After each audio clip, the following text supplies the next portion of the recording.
Kalau mengikuti sabda Rasulullah, kafa bil mauti wa'idhun, cukuplah kematian itu sebagai nasihat untuk kita semua. Tidak perlu panjang-panjang ngaji. Begitu kita sadar bahwa ada batas hidup yang kapanpun bisa menemui kita, yaitu kematian, itu harusnya membuat kita tambah sadar untuk bersegera menyelesaikan segala urusan kita dan semakin mendekat pada Allah. Harusnya begitu, cuma kita lebih sering lupa. Baik, malam hari ini tema kita mungkin ada hubungannya dengan itu. Bagaimana kita mulai menseriusi hidup. Yuk, kita mulai ya ngaji malam hari ini. Bismillahirrahmanirrahim. Alhamdulillahirabbil alamin. Wa bihi nasta'inu ala umurid dunya waddin. Allahumma sholli wa sallim wa barik ala habibina wa syafi'ina Sayyidina wa maulana Muhammadin wa ala alihi wa ashabihi ajma'in. Amma ba'd. Baik teman-teman, malam hari ini kita ada di sesi terakhir untuk tema bulan ini. Kita ketemu tema menetapkan makna dan tujuan hidup. Ini menurut saya tema paling penting dari rangkaian tema bulan ini. Saya taruh di bagian paling akhir. Tema ini menjadi landasan semua tema sebelumnya. Kalau tema ini belum beres dalam diri kita, semua tema sebelumnya tidak ada artinya. Maka ini tema paling fundamental untuk kita menemukan ketentraman hidup menghadapi era ketidakpastian. Malam ini kita banyak membaca diri kita ya. Yuk kita buka diri kita lebar-lebar. Kita manfaatkan sisa waktu yang diberikan oleh Allah pada kita. Meskipun saya tahu sebagian besar malam hari ini yang hadir usianya masih muda, tapi usia tidak jaminan bahwa jatah kita lebih banyak dibandingkan yang usianya lebih tua. Baik, bismillah, kita mulai. Yang pertama saya awali dari ayat ya, biar ngajinya kelihatan serius. Judulnya ngaji. Surat Al-Mu'minun ayat 115. Ini sering sekali saya kutip ayat ini ya.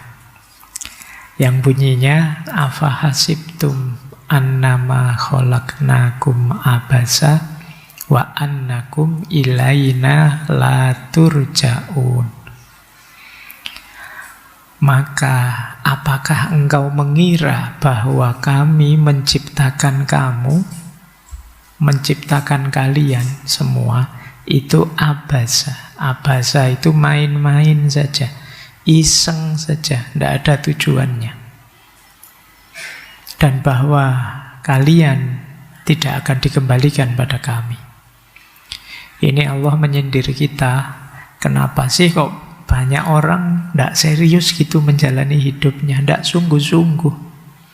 Diberi aneka macam fasilitas jasmani dan rohani, dunia sekitar kita, lingkungan kita, alam semesta.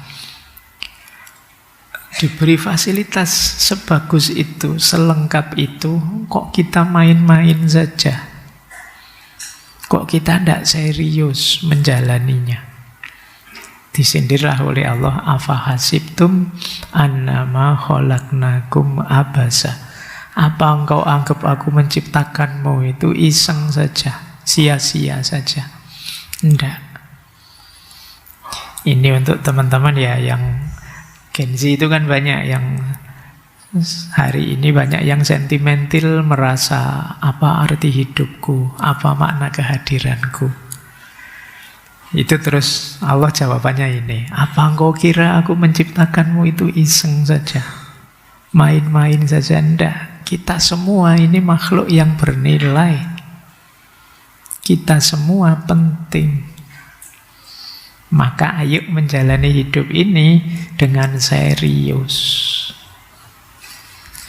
Nah ini, maka malam hari ini kita belajar menseriusi hidup, antara lain untuk menegaskan mengapa kita harus hidup dan kemana kita menjalani hidup ini. Itulah nanti makna hidup dan tujuan hidup. Baik, ini yang pertama ayat. Yang kedua, kalau ini quotes dari filosof eksistensialis yang terkenal sekali, menulis buku Man's Search for Meaning. Jadi manusia yang mencari makna, Viktor Frankl. Dia bilang begini, those who have a why to life can bear with almost anyhow. Kata beliau, mereka yang memiliki alasan untuk hidup. Itu saya terjemahkan memiliki alasan ya. Makna letterleknya, siapa yang punya mengapa. Maksudnya ya punya mengapa itu punya jawaban terhadap pertanyaan mengapa dalam hidupnya. Dia bisa menanggung segala cara untuk menjalaninya. How itu bagaimana? Dia bisa menanggung hampir segala macam bagaimana. Bagaimana itu kondisi hidup yang bagaimanapun. Jadi kalau kita punya alasan untuk hidup, kita sadar mengapa kita harus hidup, sejauh mana kita bernilai dalam hidup ini, itu kita mengalami apa saja siap, kata Viktor Frankl. Yang membuat kita sering lemah, yang membuat kita sering rasanya hampa, tidak berarti, tidak penting, itu mungkin karena kita tidak punya sesuatu yang kita perjuangkan. Jadi berarti itu, kita tidak punya why, mengapa. Mengapa saya harus hidup? Karena saya harus membahagiakan pasangan saya. Nah ini mengapa. Mengapa saya harus hidup? Karena saya harus menunjukkan pada dunia bahwa itu ada mengapanya. Orang yang punya jawaban atas pertanyaan mengapa, dia siap menghadapi cerita hidup yang bagaimanapun.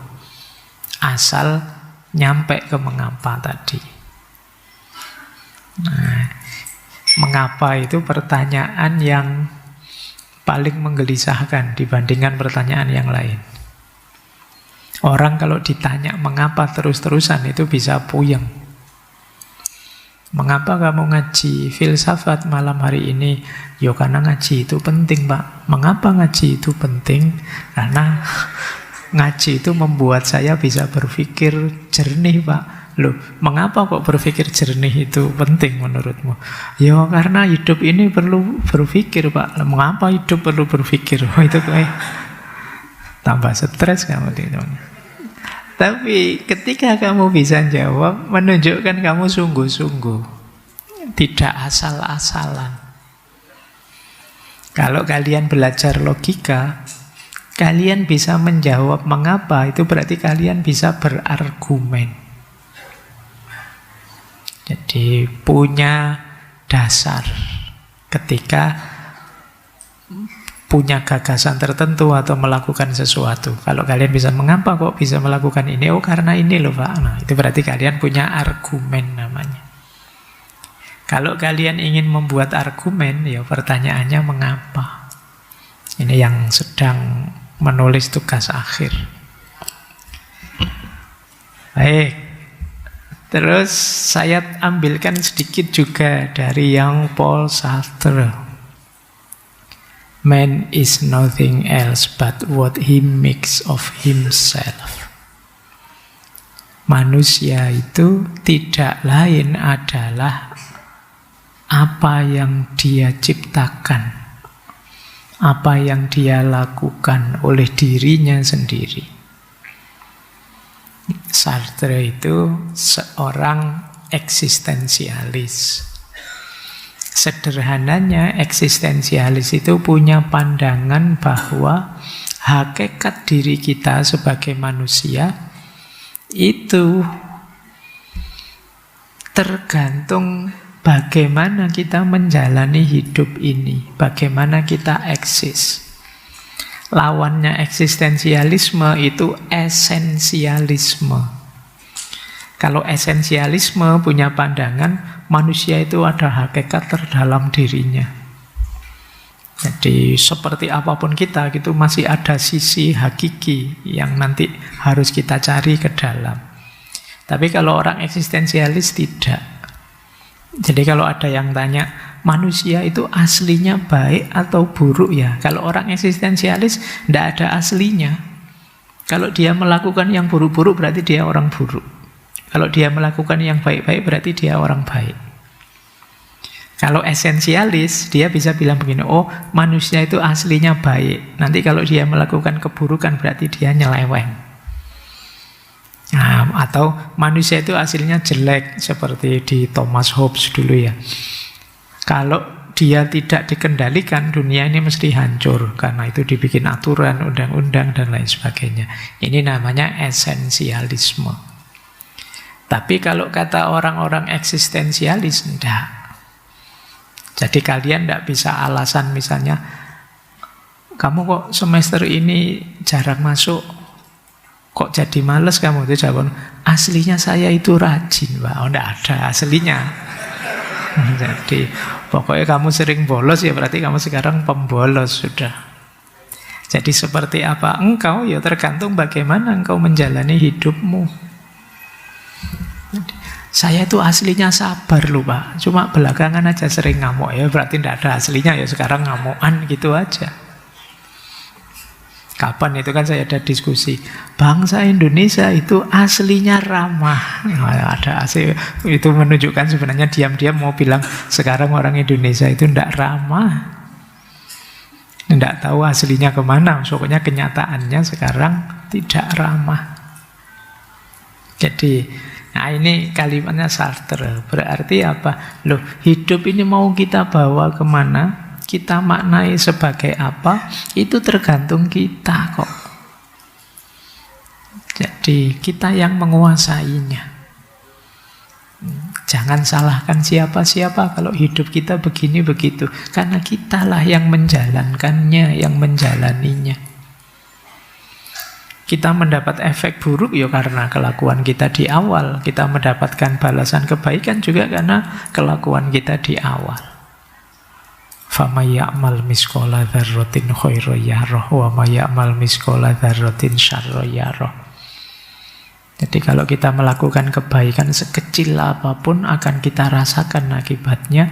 Kalau kita melakukan keburukan sekecil apapun kita juga akan merasakan efeknya. Oh ini ayat ini eksistensialis. Jadi menegaskan bahwa apa yang kita lakukan ya seperti itulah kenyataan diri kita yang harus siap kita tanggung akibatnya. Baik, ini semoga sudah mulai tercium baunya arah diskusi kita malam hari ini. Ya, ini malam hari ini kita membahas makna hidup dan tujuan hidup. Kalau tujuan itu pertanyaannya apa yang ingin saya capai. Kalau makna hidup itu pertanyaannya mengapa hidup saya ini masih bernilai, masih bermakna. Ini nanti uraian kita panjang, kita kasih ilustrasi biar teman-teman gampang memahaminya. Jadi hidup tanpa makna tapi punya tujuan itu biasanya dangkal. Orang ingin senang-senang saja.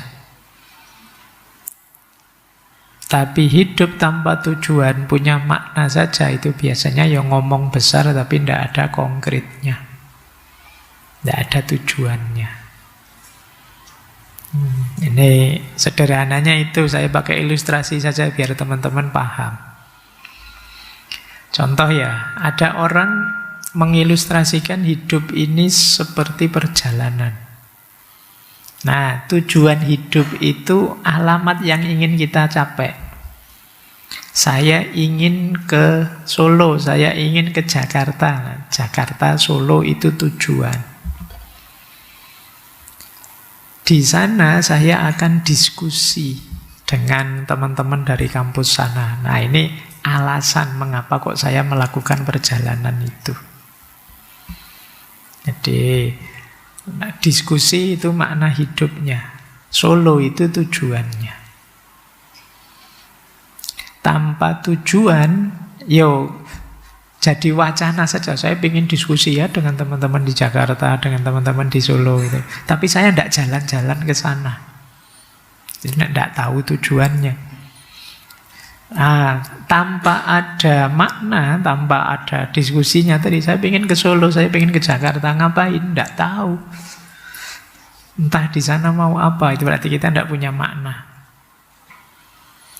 Itu bedanya tujuan dan makna. Atau seperti rumah, bangunan. Nah, tujuan itu mungkin kalian pesan ke arsitek untuk digambarkan rancangan rumahmu besok bagaimana. Kalau makna itu alasanmu mengapa rumah itu kamu bangun. Tanpa tujuan, tanpa rancangan, ya rumahmu tidak akan selesai. Tapi tanpa makna, mungkin rumahmu megah luar biasa, tapi kamu tidak menikmati. Jadi itu bedanya ya, tujuan dan makna. Atau seperti musik. Tujuan itu ya nadanya, lagu yang ingin dimainkan, penyanyi yang menyanyikannya, itu tujuannya. Kalau makna itu alasan mengapa lagu itu yang kamu dengarkan, penyanyi itu yang kamu sukai. Itu makna. Jadi tanpa ada tujuan, tidak akan lahir musik. Kamu cuma berteori tentang pentingnya musik, enaknya musik. Tapi kalau tanpa ada makna, musik itu hanya sekedar suara saja. Mungkin suara yang berirama, yang enak didengarkan. Tapi kamu tidak bisa memberi alasan mengapa itu enak, mengapa itu penting, dan lain sebagainya. Itu ya. Jadi itu bedanya tujuan dan makna. Masih bingung? Tak kasih contoh. Contoh ya. Guru misalnya. Guru itu tujuan hidupnya ingin jadi dosen di kampus yang ternama, kemudian nulis buku yang populer, kemudian nanti melahirkan mahasiswa yang kualitas tinggi. Nah, itu tujuan hidupnya. Makna hidupnya, beliau merasa bahwa aku ini berharga karena bisa mencerdaskan generasi, bisa mewariskan ilmu, bisa berkontribusi pada masyarakat. Nah, ini makna hidup. Makanya kalian kalau punya tujuan tapi tidak punya makna, tulisannya banyak sih tapi dia tidak merasa apa-apa, hampa. Atau maknanya lengkap tapi tujuannya tidak jalan. Ingin mencerdaskan generasi, ingin mewariskan ilmu, tapi tidak nulis-nulis, tidak ngajar-ngajar. Makna saja tanpa tujuan. Itu kalau guru. Kalau petani misalnya, petani itu tujuannya ingin mengolah sawah, ingin beli traktor sendiri, ingin memperluas lahannya. Ini tujuan. Kalau makna itu merasa hidup berharga karena bisa memberi makan orang banyak lewat padi yang dia tanam, atau karena dia bisa melestarikan tradisi warisan keluarga, atau dia bisa menyatu dengan alam, dan ini makna namanya. Kalau di organisasi itu nanti ada visi dan misi. Visi itu makna, misi itu tujuan. Itu mudahnya itu ya. Kemudian seniman misalnya, kalian misalnya seniman apa, punya tujuan untuk pameran lukisan sendiri level internasional, membuat karya-karya yang viral, yang booming, itu tujuan. Maknanya menemukan arti hidup, mengekspresikan diri, menyuarakan kegelisahan masyarakat atau menyentuh hati orang lain, nah itu makna. Di situ memang sengaja tidak tak tulis mahasiswa, biar kalian mikir sendiri. Jadi coba kalau mahasiswa kalian punya tujuan apa, maknamu apa terhadap dirimu. Ya saya singgung sedikit aktivis sosial, mungkin ada yang punya ideal ini ya. Mungkin punya tujuan membuat sekolah gratis, melakukan advokasi pendampingan pada orang lain, atau melatih relawan ini itu tujuan. Maknanya hidup bermakna karena bisa membela yang lemah, memperjuangkan keadilan dan lain sebagainya. Itu makna. Nah nanti ya sudah tak kasih ilustrasi, sudah tak kasih contoh. Buatlah untuk hidupmu sendiri. Jadi makna berarti kalian bertanya, apa nilai penting diriku? Dan kalau itu tujuan, ya apa yang aku tuju? Jadi kalau perjalanan itu, aku itu mau kemana? Kemudian mengapa aku mau ke situ? Apa pentingnya ke situ? Baik, jadi ini nanti jadi kuncinya orang hidup. Hidup kalau tidak punya tujuan, tentu saja kalian tidak bisa menilai dirimu sukses atau tidak, maju atau tidak. Orang sukses itu kan dia punya tujuan, terus tujuannya tercapai.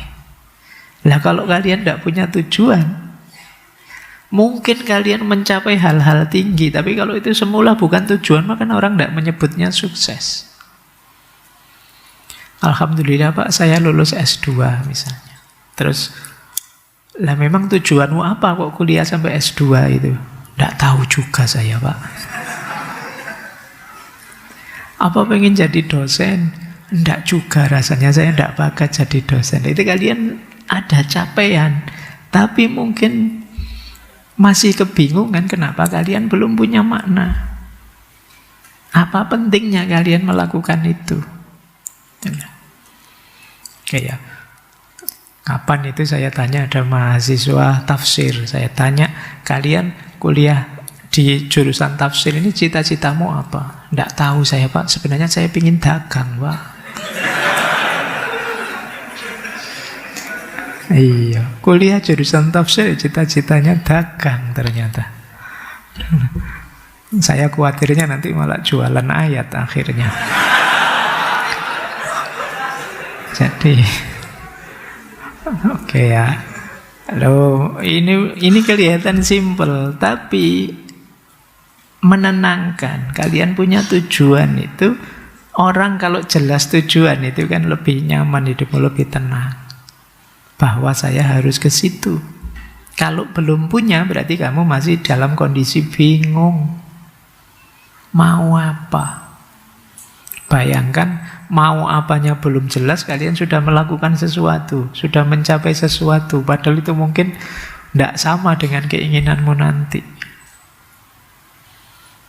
Nah, ini penting ya, jadi bahan renunganmu. Kalian sudah punyakah tujuan hidup dan makna hidup?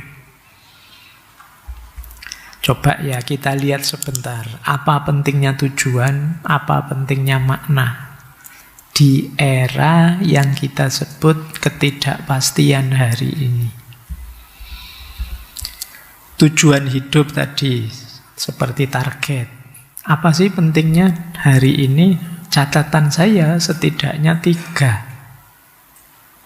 Yang pertama, memberi fokus. Di tengah macam-macam distraksi, godaan di sekeliling kita kan hari ini banyak. Informasi membanjir.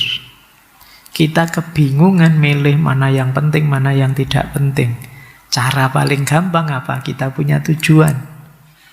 Jadi ketika ada informasi masuk, godaan muncul, kita bisa lebih kuat karena tujuan saya ke sana loh. Mungkin saya baca berita ini, terpengaruh berita itu, tapi saya tahu arahku harus ke sana. Bayangkan kalau kalian yang belum punya tujuan, tergoda oleh utara, kalian ke utara, tergoda oleh selatan, kalian ke selatan. Kalian mudah terdistraksi. Tapi dengan punya tujuan yang jelas, kalian bisa punya fokus. Yo kadang-kadang terlena sebentar tapi bisa cepet-cepet balik. Oh saya harus ke sana, wong tujuanku kemarin itu. Nah ini pentingnya kita punya tujuan.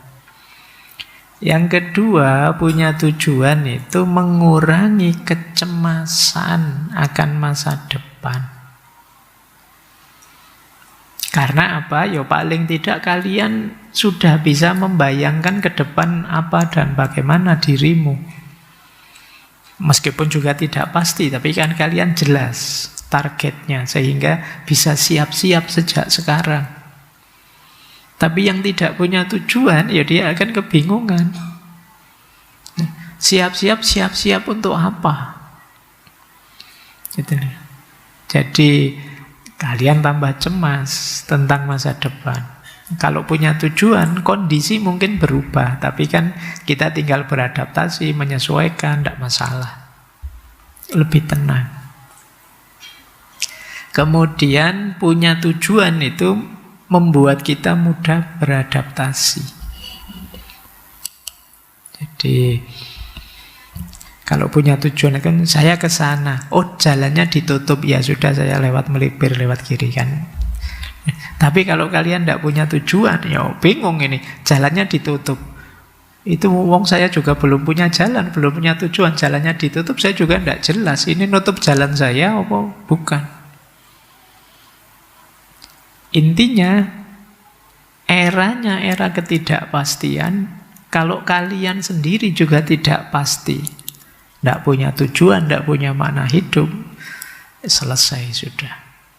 Hidupmu isinya adalah tekanan, stres, kebingungan. Itu yang membuat kalian belakangan rasanya hidupmu lelah.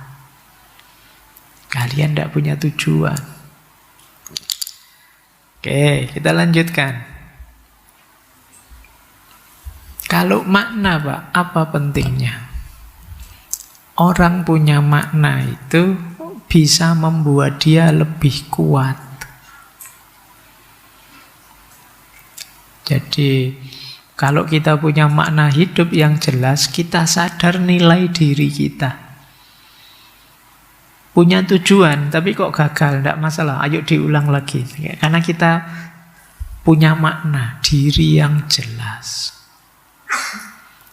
Yang kedua, mencegah kekosongan eksistensial. Mencegah kehampaan. Ini penyakitnya orang era hari ini, itu kan rasanya hampa. Sudah mencapai sesuatu tapi terus ngapain? Kalian mati-matian pengen lulus. Begitu lulus, iya sih setelah ujian senang, tapi setelah lulus terus hampa lagi. Ini terus mau apa saya ini? Jangan-jangan besok ya sudah kerja, tapi juga tidak bisa menikmati, hampa juga. Jangan-jangan setelah nikah juga begitu. Ternyata nikah itu kayak gini ya. Tidak seperti bayangan. Kenapa? Kalian tidak punya makna hidup. Sehingga tidak bisa memaknai apapun di sekelilingmu. Makna hidup itu seperti kacamata. Yang kalian melihat apapun dengan kacamata itu. Tapi kalau tidak punya makna hidup, kamu tidak punya frame, tidak punya kacamata untuk memahami hidupmu. Jadi kalau ditanya, ini penting tidak? Ini baik tidak? Kamu tidak bisa jawab. Nanti kita lihat ya, makna hidup itu ada banyak tipenya. Tapi setidaknya kalian harus punya makna terhadap hidupmu. Makna dan tujuan itu nanti satu paket. Baik, ini masih dasar-dasar ya, masih belum ke gimana kita mengelola makna, mengelola tujuan. Intinya, kalau dengan kata-kata yang ringkas, tujuan itu memberi kita arah hidup. Makna memberi kita alasan untuk hidup. Dan hidup yang utuh memerlukan keduanya. Makna hidup menjawab pertanyaan mengapa kita ada. Tujuan hidup menjawab pertanyaan bagaimana kita harus berjalan. Di era ketidakpastian, makna menjadi jangkar, tujuan menjadi kompas.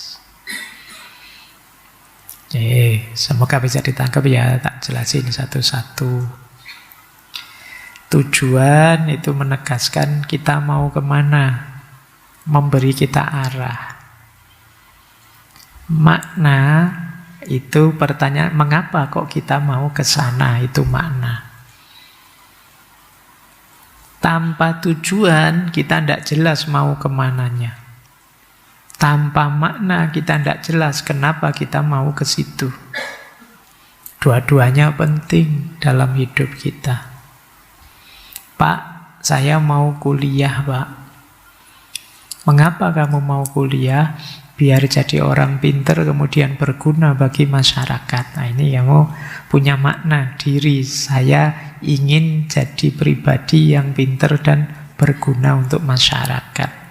Jalannya kuliah, tujuan. Jadi kuliah itu targetmu. Tapi kamu punya alasan kenapa kamu target itu. Itulah tujuan dan makna.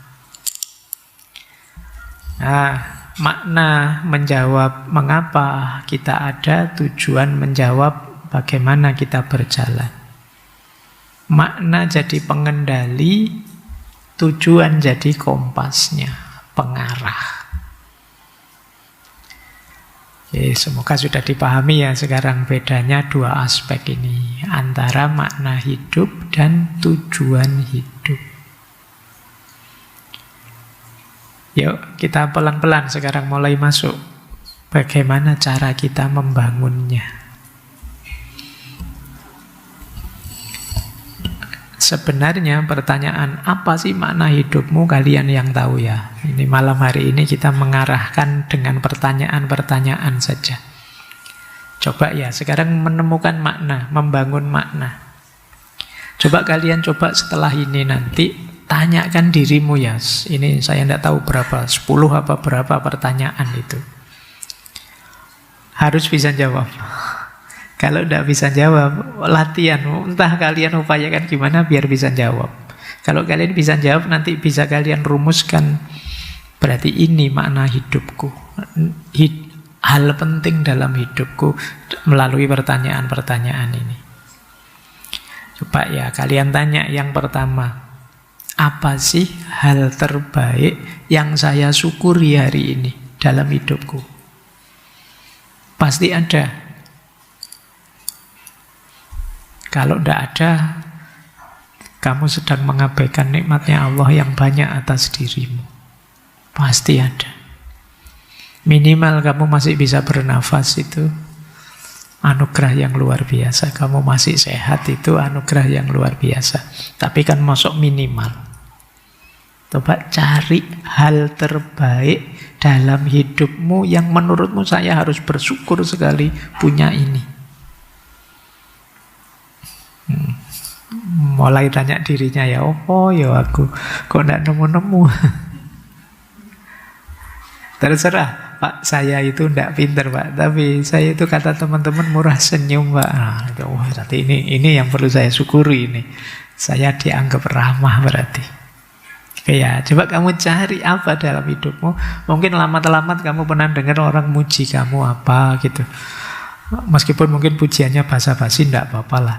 Ya, siapa tahu ada akarnya yang benar ke situ ya. Coba kalian ingat-ingat, apa sih hal terbaik yang saya syukuri dalam hidupku?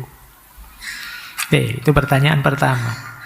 Pertanyaan kedua, apakah saya sudah hidup sesuai dengan nilai-nilai yang saya anggap utama? Misalnya, Pak, saya itu orangnya mengutamakan persaudaraan, Pak. Coba kamu cek, kamu beneran sudah begitu enggak? Jangan-jangan masih di pikiran saja. Kalau sudah, alhamdulillah, mungkin itu yang harus kamu syukuri. Coba kalian tanya, apakah hidupmu sudah selaras dengan kebenaran, dengan kebaikan yang kamu yakini? Misalnya kalian bilang, Pak, hidup yang terbaik menurut saya itu hidup sederhana, Pak. Nah, misalnya kamu punya teori begitu, coba tanyakan dirimu, kamu sudah sederhana enggak? Ya, caranya begitu ya, nanti kalian tanya. Ini lewat jalan ini nanti kalian membangun makna hidupmu. Oke, sekarang masuk lebih dalam, siapa tahu kamu punya makna lebih luas tentang dirimu. Coba ya, apakah tindakan-tindakan saya belakangan ini memberi manfaat pada orang lain, sekecil apapun itu? Coba cari, sekedar menyeberangkan orang, sekedar Pak, saya itu terbiasa tidak kemerungsung, jadi di lampu merah saya tidak pernah ngebel-ngebel, Pak. Itu kamu itu manfaat juga tidak apa-apa, wis. Melakukan kebaikan pada orang lain. Jadi manfaat saya satu-satunya untuk orang lain adalah, Pak, saya tidak pernah ganggu orang lain, misalnya. Itu juga anggap saja itulah, meskipun sebenarnya kalian bisa memberi lebih banyak. Tapi cobalah tanya, ini nanti semua bisa melahirkan kebanggaanmu pada dirimu, bahwa ternyata aku masih bernilai. Terus, tanyakan lagi pada dirimu, apakah saya secara sengaja memang ingin menjaga hubungan dengan orang-orang yang dekat dan berarti dalam hidupku? Nah, itu memang sengaja tidak ingin menyinggung perasaan, sengaja ingin membantu, membahagiakan, menggembirakan orang-orang dekatmu. Ini juga berarti kalian pinter dalam berelasi. Coba ditanyakan itu ya. Mungkin selama ini kalian tidak pernah mikir begitu, sekarang mulai dipikir. Oh iya ya, ternyata selama ini saya tidak pernah peduli dengan teman, dengan sahabat, ya asal jalan saja. Sekarang mulai difikirkan, apa sih yang aku berikan ke mereka? Nah. Kemudian, coba tanya lagi pertanyaan. Apa pelajaran-pelajaran berharga yang saya dapat dari pengalaman-pengalamanku selama ini? Kalau kalian bisa menyebutkannya, mungkin di titik itulah kamu merasa bermakna. Saya, Pak, sejak dikhianati itu, sekarang saya jadi pribadi yang lebih hati-hati, Pak. Saya tidak akan mau dibohongi untuk kedua kalinya. Nah, itu mulai kita dapat pelajaran sekarang. Oke ya. Makna hidupmu mesti nanti akan geser sudah. Dari pengalaman kemarin percaya wae, sekarang Anda hati-hati. Terus ada lagi, apakah saya sudah menggunakan kemampuan saya untuk sesuatu yang bermakna? Tadi kan hal pertama yang kamu tanyakan, apa yang bisa saya lakukan yang terbaik yang harus saya syukuri? Dengan kelebihanku itu, apakah aku melakukan sesuatu yang penting, yang bermakna? Atau jangan-jangan saya tidak melakukan apa-apa, atau melakukan hanya untuk kepentinganku yang egois saja? Coba kamu tanya dirimu. Terus, ini mungkin lebih luas lagi. Apa momen-momen dalam hidup yang membuatmu merasa benar-benar hidup, benar-benar berarti? Ketika saya lulus kuliah, Pak, atau ketika saya bisa sedikit mengembirakan orang tua, Pak, ketika saya bisa membantu teman, Pak. Coba kamu cari momen-momen yang kalian merasa benar-benar hidup. Saya itu ternyata hidup, ya ada artinya. Ada gunanya saya hidup. Itu penting, membangun praidmu, kebanggaan dirimu. Oke, sekarang mulai lebih dalam. Apakah saya sudah meluangkan waktu untuk lebih dekat terhubung dengan sesuatu yang lebih besar dengan diriku? Saya tahu mungkin kalian ya sholat sih, lengkap sih 5 waktu. Tapi kesadaranmu untuk terhubung dan dekat dengan Allah, dengan Tuhan, itu apa? Hidup. Wong kadang-kadang kita sholatnya lengkap, tapi yo kesadarannya tidak nyantol sama sekali. Yo sholatnya yo sudah benar, Allahu Akbarnya yo jalan, tapi yo kesadaran ilahiyahnya lupa. Sampai wong sholat saja kan kalian sering lupa rokaatnya tuh. Ini 3 apa 2 ya tadi itu. Nah, ya, jumlah rokaatnya saja lupa, apalagi Allahnya. Oke, coba deh kamu tanya, kamu ada ndak upaya lebih serius untuk menyadari hadirnya Allah, kemudian kalian ingin lebih dekat? Pertanyaan selanjutnya, coba ini agak ngeri. Seandainya besok lusa lah, ini kan malam ya, adalah hari terakhir hidupmu, kamu sudah rela enggak? Kalau kamu belum rela, mengapa? Kalau bahasa lain ya, kamu sudah siap enggak? Kalau kamu belum siap, kenapa? Terus, kalau kamu ngerti hal-hal itu yang membuatmu merasa tidak siap, apa ada usahamu untuk membuatmu siap? Coba ya, tanya itu. Ini mungkin kamu harus berani jawab sendirian, tidak apa-apa, tidak harus diceritakan ke orang. Kalau saya besok misalnya mati, apa saya siap? Belum, Pak, belum siap. Oke, tidak apa-apa, wajar orang belum siap. Menurutmu yang membuat dirimu tidak siap itu apa? Misalnya ya, Pak, saya itu ibadahnya masih kurang. Sip, kamu tahu jawabannya. Ada tidak upayamu untuk biar ibadahmu tidak kurang lagi?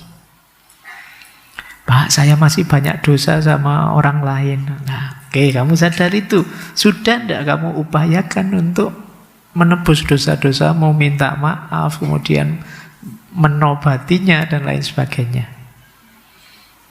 Karena tadi loh, di depan saya bilang kafa bil mauti wa idzan. Cukup kematian sebagai nasihat. Wong kita semua kalau ditanya kematian itu datangnya pasti nanti, apa bisa tiba-tiba? Kan kalian mesti jawabnya bisa tiba-tiba kapanpun, Pak. Berarti besok kan mungkin saja, Pak. Lah kamu siap? Mesti saya yakin semua jawab belum, Pak. Kan mesti gitu. Loh, kalau kamu belum siap, mengapa? Nah, kalau kamu bisa menjawabnya, ya berarti siapkan dirimu sejak sekarang. Gitu loh. Kalian masih diberi kesempatan oleh Allah. Maka yang terakhir itu penting. Apa satu langkah kecil atau hal kecil yang bisa saya lakukan besok untuk membuat hidupku lebih bermakna? Nah, Pak ya, kalian tanya diri, besok ini, nanti tiap malam boleh kalian tanya, besok ini saya harus melakukan apa yang membuat hidupku ini ada gunanya, lebih bermakna? Oke. Apapun itu, termasuk hal yang paling kecil. Mungkin sekedar menepati janji dengan teman, mungkin sekedar kuliah on time, tidak telat lagi, mungkin sekedar itu. Coba ya kamu, besok ada hal baik apa yang bisa aku lakukan? Tanyakan dirimu itu. Oke ya teman-teman, pertanyaan-pertanyaan ini coba sering kalian tanyakan pada dirimu, usahakan kamu jawab, di situ kalian akan menemukan kebermaknaan dirimu. Kalian akan sadar, ya minimal aku mungkin tidak punya banyak uang tapi diri ini masih bernilai. Yo, kita lanjutkan. Sekarang mengukurnya. Tadi kan kita sudah merumuskannya. Kalau sudah punya makna hidup, sekarang ayo diukur. Makna hidupku cocok apa tidak? Makna hidupku sudah baik atau harus saya revisi ulang? Jadi kalian kan sekarang punya, aku itu orangnya begini loh, aku itu penting karena ini loh. Nah sekarang diuji, dievaluasi. Ini cara mengevaluasinya. Yang pertama, cocok atau tidak dengan nilai keutamaan yang kita yakini. Pak, makna diriku itu ini Pak, tapi rasanya tidak cocok ini Pak dengan agama yang saya yakini, budaya di tengah masyarakat. Nah, ini masalah kalau begini. Coba diuji, cocok tidak dengan nilai dirimu. Yang kedua, memberi rasa utuh, rasa tenang. Dengan makna itu kamu suka dengan dirimu. Kamu tenang sekarang. Jangan sampai kalian punya makna, tapi kamu gelisah dengan makna itu. Jadi, meskipun sulit, saya masih senang dengan diriku karena makna tadi. Tapi banyak orang yang gelisah dengan maknanya sendiri. Pak, ternyata saya itu orangnya, misalnya ya, tidak tegaan Pak. Kalau ada teman ngomong, saya selalu luluh gitu. Nah, kamu ngerti makna dirimu itu, tapi terus kamu sendiri gelisah. Iya Pak, saya gara-gara itu loh Pak, terus sering ditipu orang. Teman-teman itu kalau mau utang itu rasanya kasihan sekali saya melihatnya. Tapi besok ya kayak ndak ada apa-apa lagi misalnya. Kayak gini kan kamu gelisah dengan makna dirimu sendiri. Kamu ndak seret, ndak cocok dengan makna yang sudah kamu tetapkan. Kamu jadi tidak tenang. Pak, saya ingin membentuk makna hidupku sebagai pribadi yang cuek, peduli amat dengan apa saja. Tapi ternyata tidak bisa kamu mau cuek total itu. Tiap kali ada apa-apa, pinginnya ikut campur saja. Pingin komen saja. Pingin ikut ngomong saja. Tidak bisa saya cuek. Kita tidak cocok dengan dirimu, maknamu. Kamu gelisah. Ya di mulut saja sih ngakunya cuek. Tapi begitu baca berita, baca postingan itu gatel, pingin ikut komen. Panas kamu kalau lihat orang ngomong macam-macam. Ya sama saja. Tidak cocok berarti maknamu. Terus konsistensi jangka panjang. Makna kok ganti-ganti terus. Pak, kemarin saya memaknai diri saya sabar Pak. Sekarang saya ganti Pak, tidak sabar-sabaran lagi masa gitu. Terus besok ganti lagi. Itu ya bukan makna namanya. Kamu masih mencari namanya. Kamu belum siap konsisten di makna itu.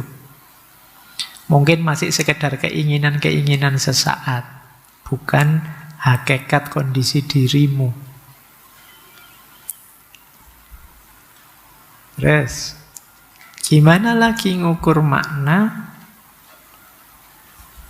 Yang pertama, manfaatnya untuk hidupmu. Apakah engkau puas? Orang lain juga merasakan atau tidak?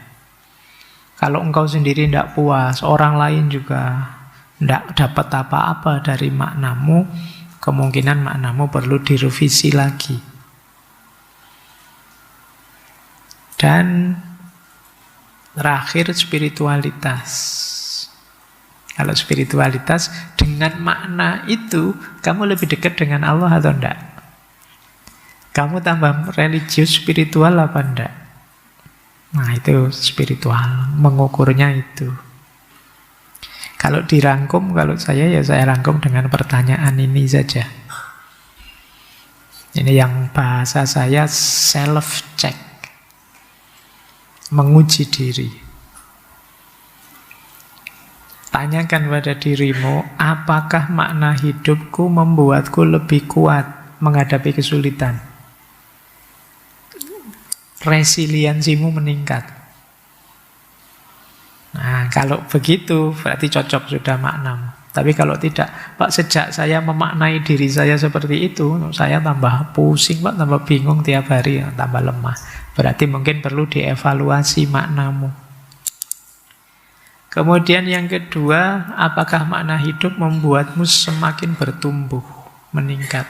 Kemarin saya tidak sabaran, Pak, tapi sekarang saya jauh lebih sabar, berarti kamu tumbuh. Kemarin saya baperan, Pak, sekarang saya tidak baperan lagi, kamu tumbuh.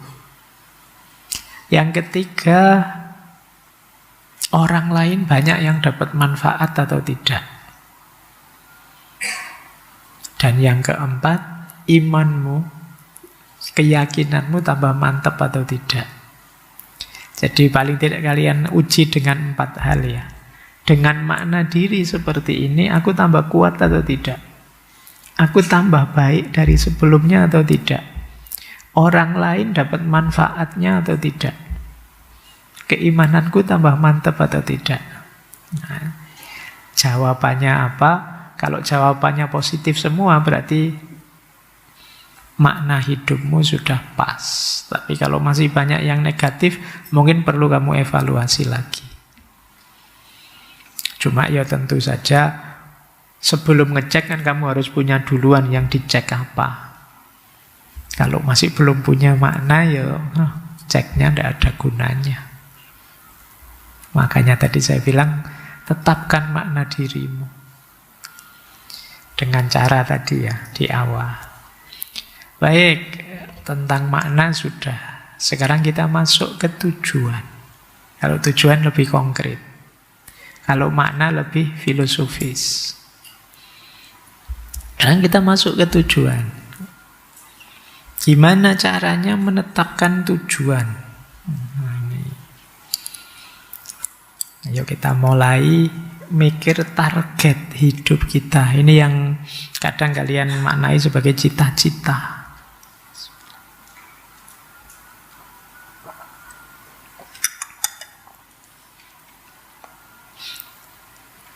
Yang pertama, mengenali dirimu dan juga nilai-nilai yang kamu yakini. Tanyakan dulu, apa sih yang menurutku benar-benar penting? Kejujuran, ilmu, keluarga, spiritualitas.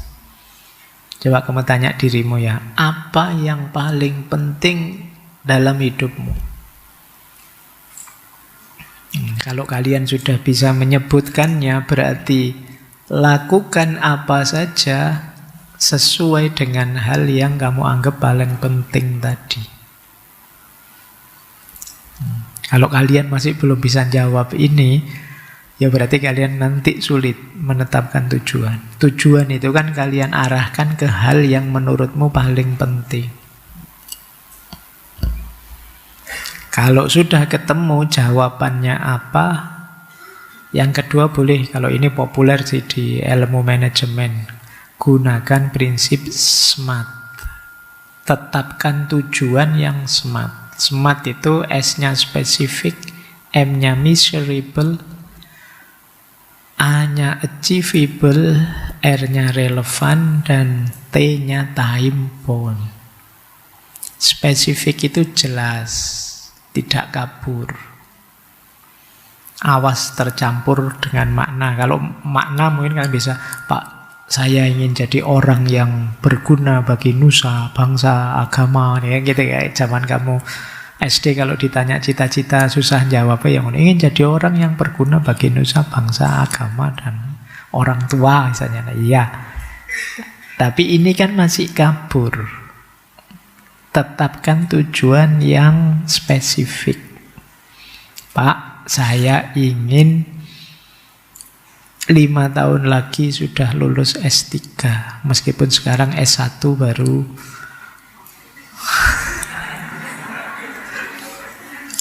Terus apa ngerti kan, setelah lulus S1 semester akhir tiba-tiba S2 terus langsung S3. Ini jelas, spesifik.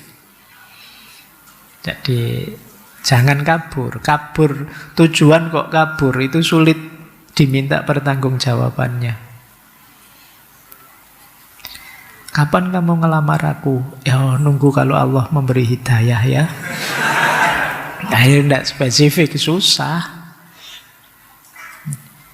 Nanti ya kalau Allah menghendaki, kalau sudah takdirnya ketemulah kita. Itu mungkin itu bahasa-bahasa filosofis. Kalau untuk tujuan spesifik,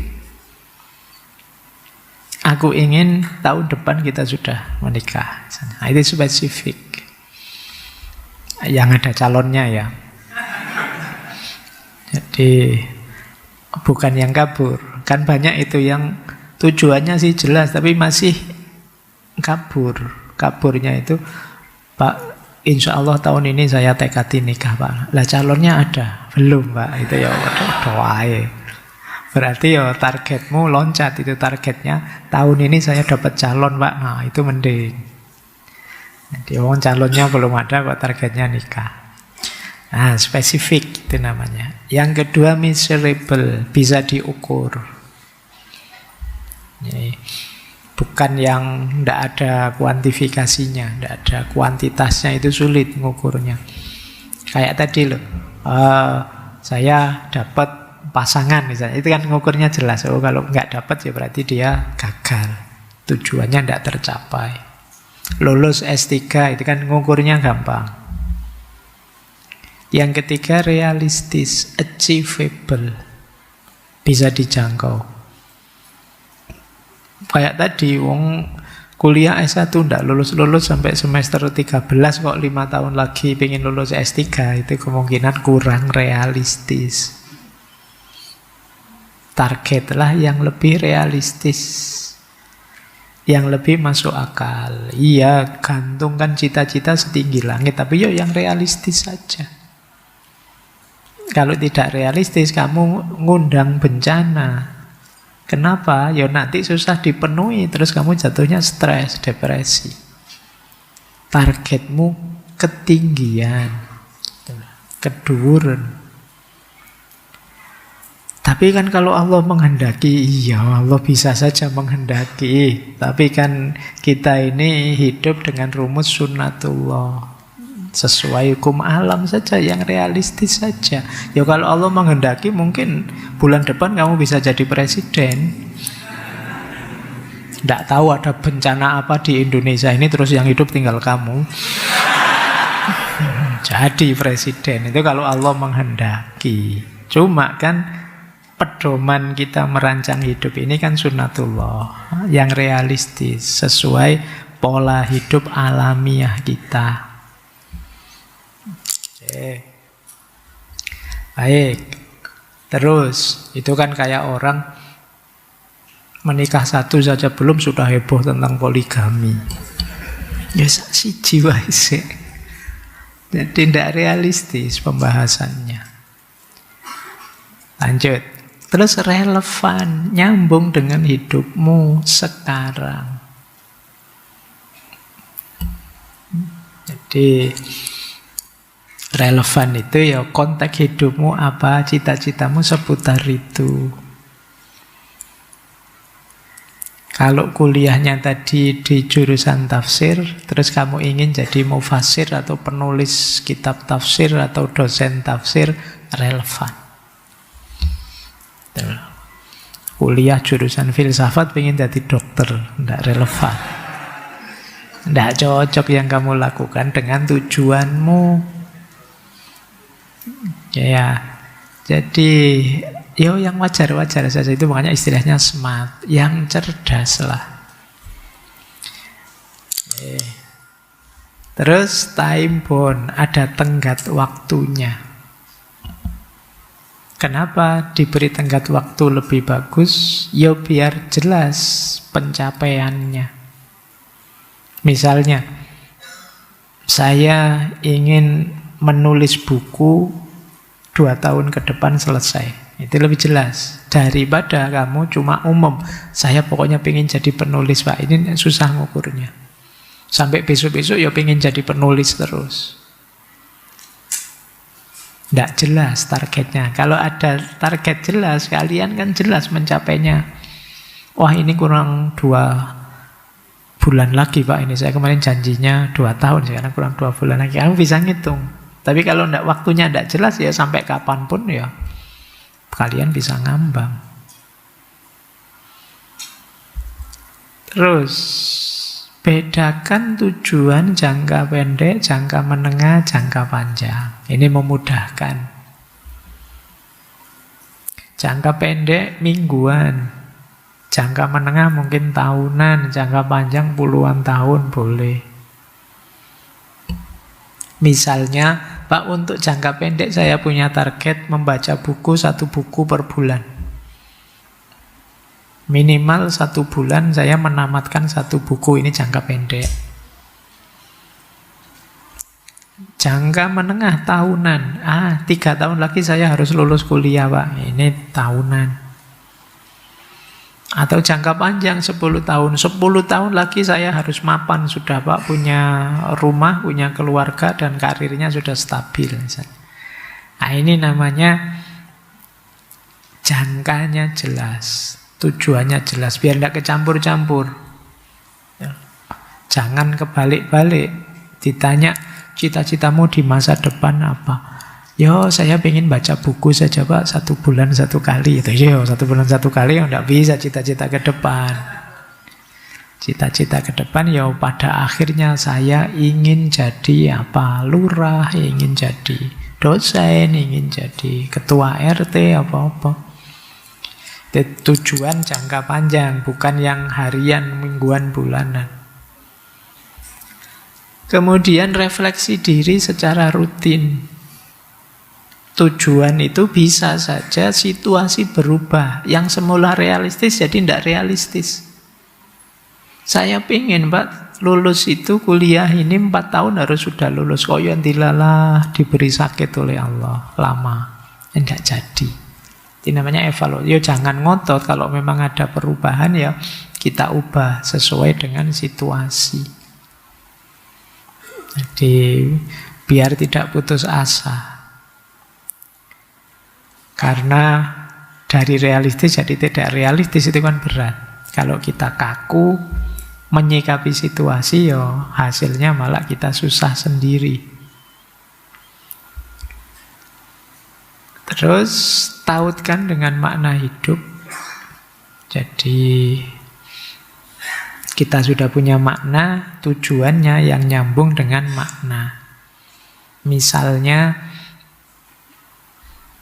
aku ingin jadi guru, tujuanku jadi guru. Kenapa? Karena menurutku hidupku berharga kalau aku bisa mencerdaskan generasi. Kemudian silahkan menetapkan tujuan dengan mengambil inspirasi filosofis atau spiritual. Misalnya, Pak, tujuan hidup saya adalah mengabdi pada Allah, beribadah, ya monggo saja. Atau mengabdi ini tujuan jangka selamanya, jangka panjang, Pak. Mulai sekarang sampai besok. Sementara yang pendek, yang kuliah, ya tujuan saya lulus 4 tahun lagi. Yang baca buku ya 1 bulan. Silakan saya kalian atur. Mana tujuan yang menurutmu cocok, sesuai. Baik. Mungkin setelah ini teman-teman boleh ya oret-oret di kamarnya masing-masing. Tujuan hidupmu apa? Bikin yang smart, cerdas tadi ya. Yang jelas, yang realistis, yang terukur, yang relevan, dan waktunya jelas. Kalau tidak terpenuhi, Pak, dievaluasi. Kenapa kok tidak terpenuhi? Sebabnya apa? Pak, saya itu cuma target Setiap hari ngaji 1 lembar saja kok tidak bisa ya Pak misalnya. Oh coba dicek kenapa kok sampai begitu. Distraksinya apa? Kemudian yang membuatmu sering menunda-nunda apa? Akar masalahnya dari luar atau dari dalam dirimu? Nanti dicari, kalau sudah ketemu diperbaiki. Kalau menetapkan tujuan saja kalian tidak berani, apalagi tidak mau, ya gimana kalian bisa maju? Bagaimana kalian bisa meningkat? Berkeinginan saja tidak berani, ya gimana kalian bisa berkembang? Harus berani ya mulai besok. Kalian akan jadi orang besar kalau memang bercita-cita besar. Kalau tidak, ya kalian akan di situ-situ saja. Baik, kita lanjutkan ya. Semoga masih kuat. Karena setelah ini agak berat. Oke, ini untuk pembanding sekarang. Kita lihat. Sekarang kita ngaji filsafat. Tipe-tipe tujuan. Ini kita ambil banyak teori sekarang dari filsafat ya. Yang pertama, ini biasanya yang banyak ditarget orang yang malas mikir dalam-dalam. Yaitu tujuan hidupnya jenis hedonistik. Yang penting senang, yang penting nikmat. Jadi ini biasanya orang hedon itu tujuan hidupnya menikmati kesenangan selagi bisa. Alah, hidup sekali, ngapain sih nyari rumit-rumit, seneng aja lah, seneng-seneng aja lah kita hidup ini. Nah, ini gaya pertama. Namanya tipe hedonistik. Pak, orang seneng, orang mencari kenikmatan, masa enggak boleh? Yang bilang enggak boleh siapa? Boleh saja, toh ada orang yang tujuannya ini. Meskipun nanti dengan makna hidup tertentu, tujuan yang hedonistik ini rasanya kurang tinggi, kurang utama. Tapi ada orang seperti ini, mungkin banyak malahan. Hidup itu nyari senang saja, nyari nikmat saja. Oke, mungkin banyak yang tidak merasa bahwa dia seorang hedon. Padahal hedon itu mungkin bisa kita semua hari ini. Ingin nyari senang saja. Pak, wong saya, duit saya tidak banyak, tidak ada hubungannya dengan duit tidak banyak atau duit sedikit. Karena hedon itu orang yang orientasinya kenikmatan saja. Kalau istilahnya Plato dan Imam Ghazali itu yang dipikir urusan perut ke bawah. Ini orang hedon biasanya. Yang kedua, kalau ini Aristoteles dan kawan-kawan, virtue etik, eudaimonistik, tujuan hidup yang arahnya pada kebahagiaan dan keutamaan. Jadi kalau tadi tujuan hidup menikmati kesenangan, kalau eudaimonistik ini tujuan hidupku mengembangkan diri dengan melakukan kebajikan yang di situ kemudian mencapai kebahagiaan. Ini tujuan eudaimonistik. Biasanya alurnya begini. Pengetahuan, kebajikan, virtu, dan kebahagiaan. Kalau kita ingin bahagia ya dengan ilmu. Setelah ngerti ilmunya kita amalkan dalam kebajikan. Kalau sudah melakukan kebajikan, kita akan bahagia. Jadi tipe pertama tadi hedonistik, hidup mengejar kesenangan. Kalau tipe kedua hidup melakukan kebajikan. Jadi tujuanmu adalah melakukan kebaikan. Yang dari situ kamu asumsikan kamu bisa bahagia. Kalau yang pertama, hidup senang-senang, yang dari kesenangan itu menemukan kebahagiaan. Nah, ini beda orientasi. Mungkin banyak juga teman-teman yang Wis, sing penting dadi wong apik, itu aja. Good life. Jadi cuma itu saja. Ini namanya tipe tujuan eudaimonistik. Nanti ada tipe utilitarian. Tipe utilitarian itu tujuan hidupnya adalah memberi kebahagiaan, kemanfaatan untuk banyak orang. Jadi tujuan hidupku adalah memberi manfaat sebesar-besarnya agar sebanyak mungkin orang bisa hidup lebih baik. Ini utilitarian. Kemanfaatanmu terhadap masyarakat di dunia sosial.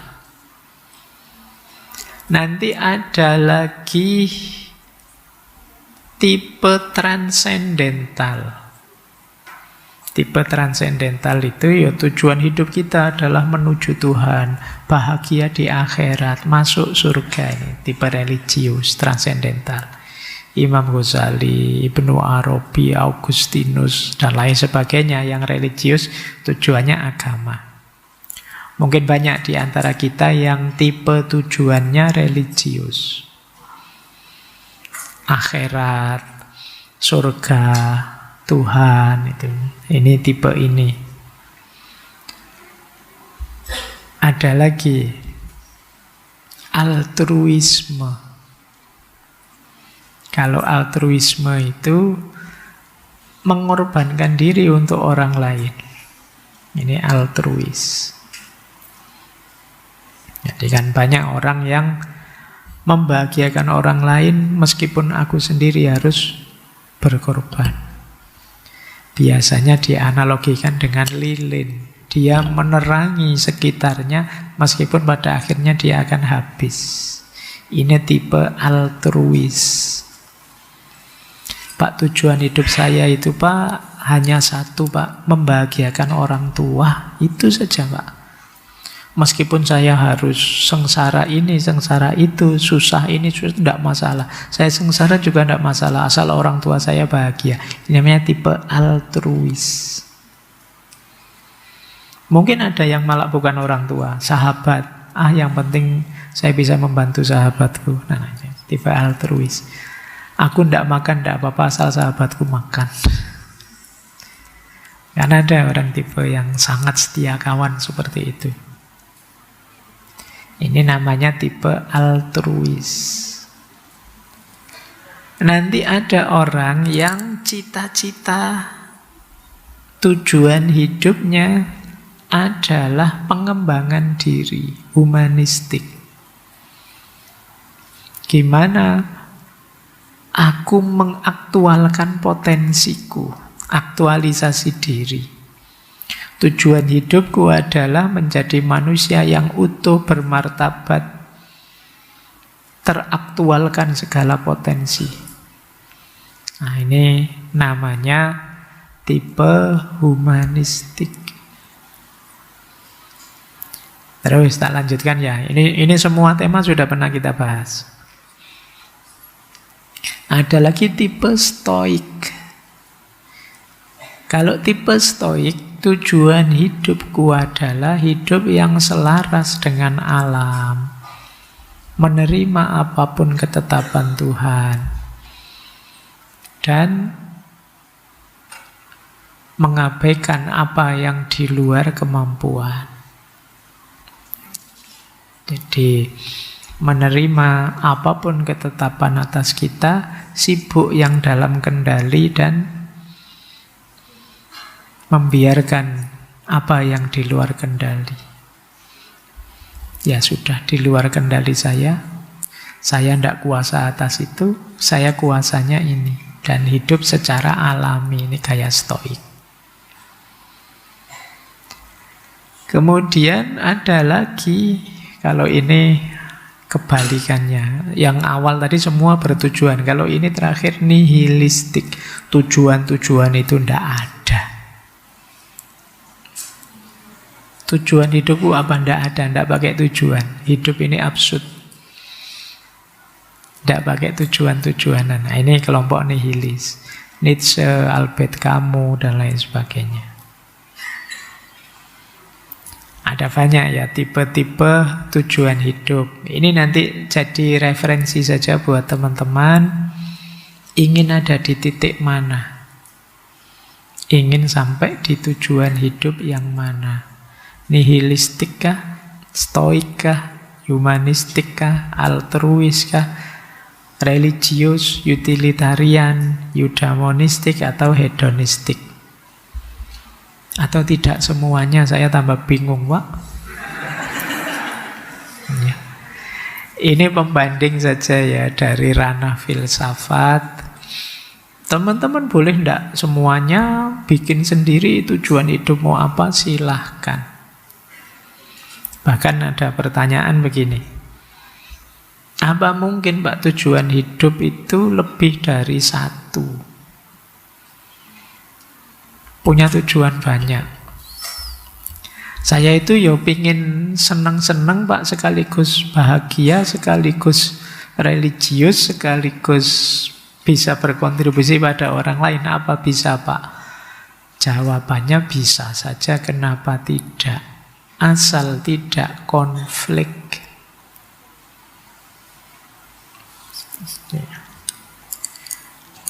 Nanti ada konsep begini.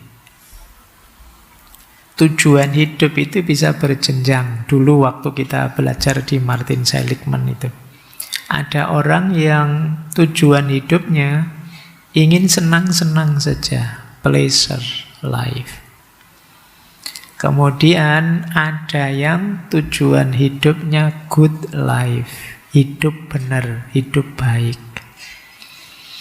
Nanti yang ketiga ada yang tujuan hidupnya meaningful life, hidup yang bermakna.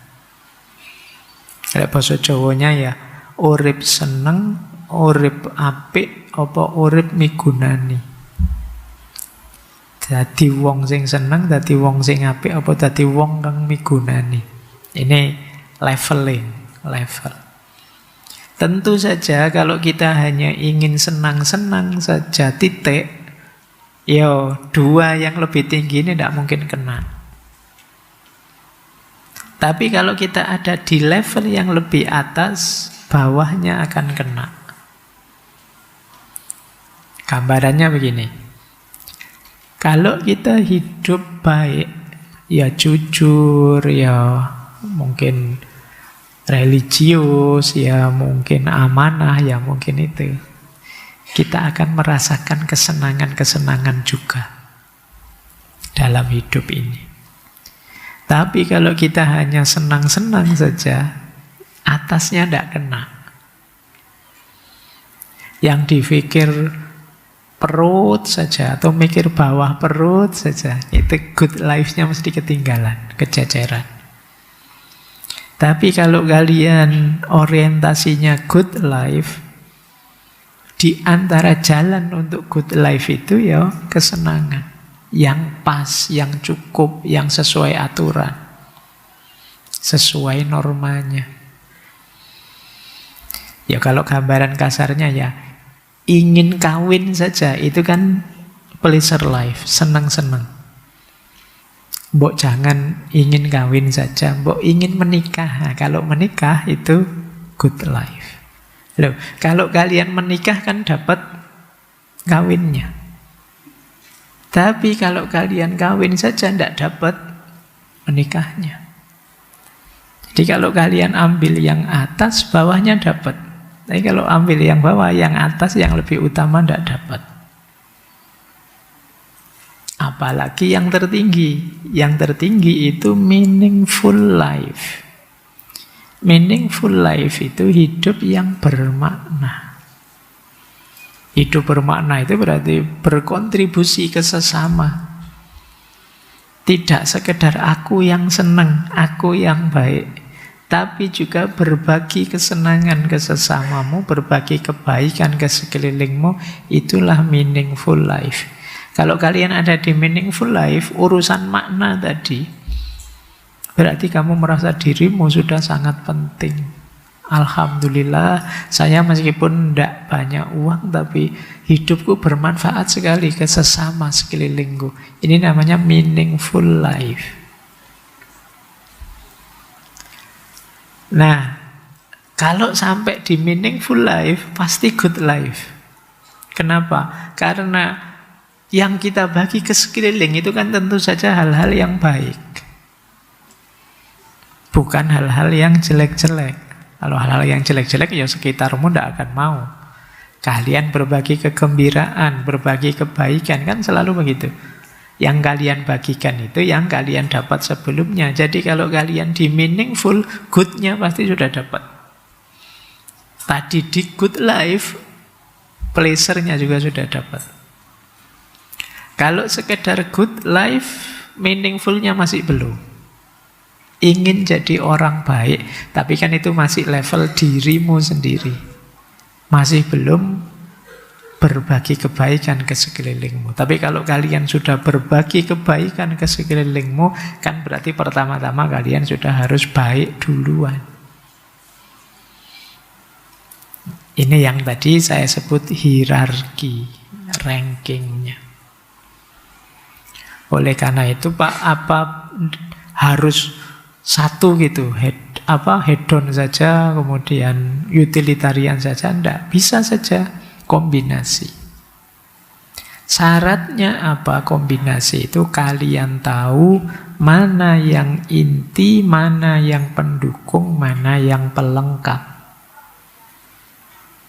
Ini yang sifatnya prioritas tadi.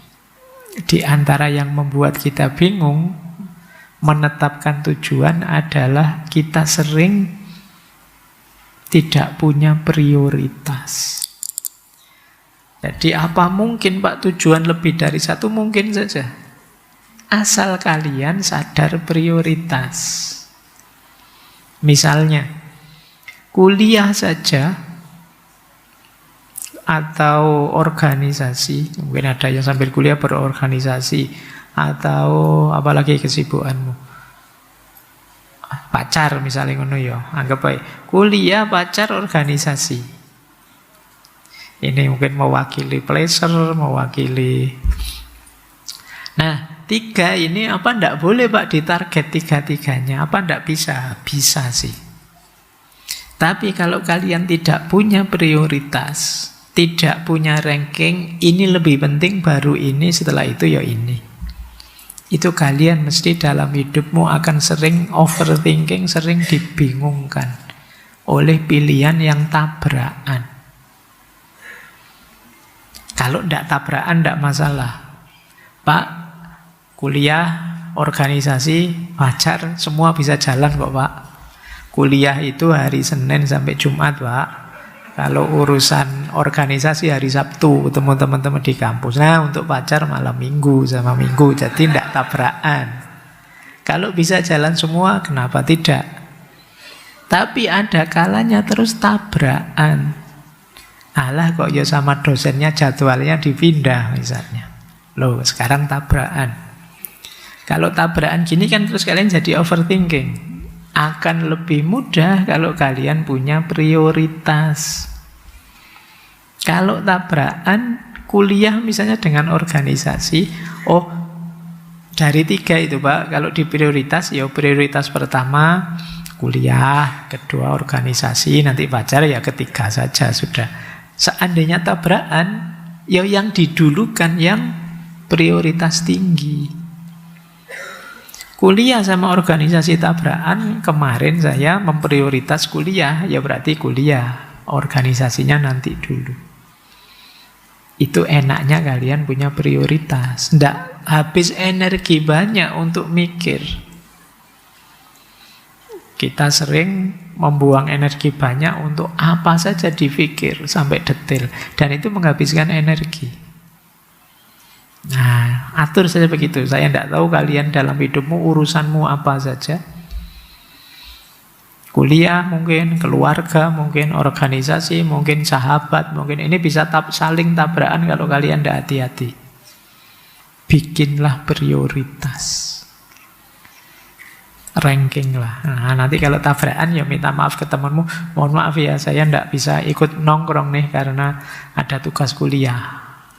Kebetulan saya memprioritas kuliah dulu, nanti kalau tugasnya selesai aku nyusul deh. Nah, ini kamu lebih ringan. Mungkin kamu pamit ke pacarmu, maaf ya malam minggu ini kita zong, ndak ketemu, ndak apa-apa ya. Saya ada urusan organisasi nih, kan organisasi lebih penting. Oke, yo karena di prioritas kalian lebih gampang. Meskipun yo saya wanti-wanti semoga ndak salah prioritas. Ada orang yang salah prioritas, yang harusnya di prioritas tinggi ditaruh di bawah. Akhirnya ketemunya hal yang tidak penting dipentingkan. Ini gunanya kalian banyak refleksi, membaca dirimu, kenali dirimu. Baik, jadi apa mungkin orang punya tujuan dari banyak tipe? Mungkin saja, kenapa tidak? Yang penting prioritasnya jelas. Terus, ini perlu saya sendirikan.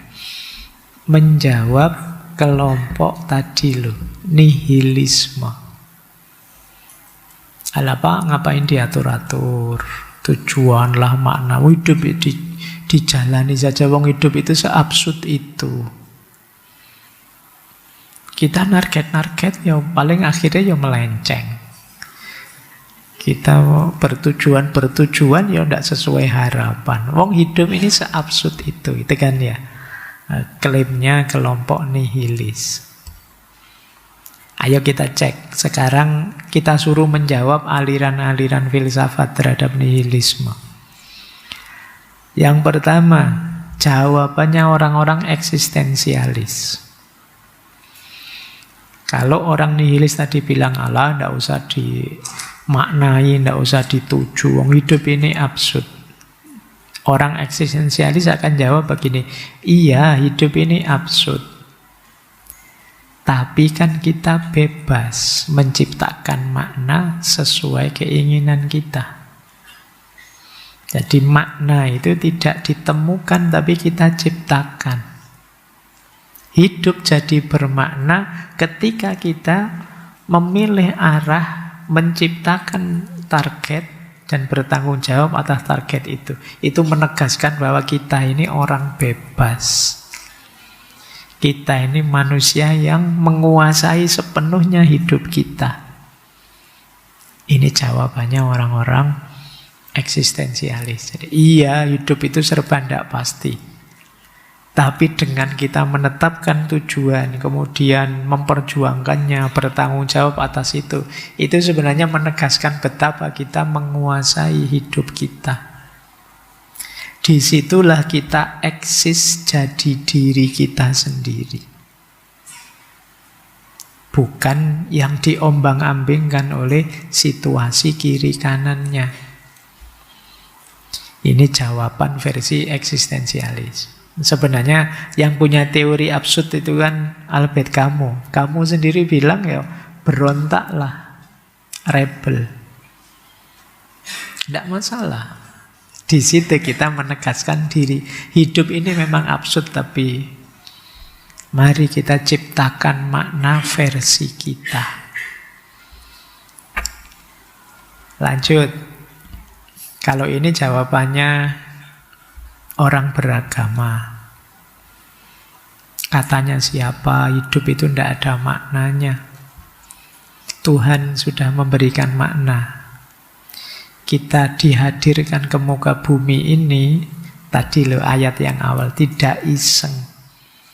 Kita diberi amanat, diberi tugas oleh Allah di muka bumi ini.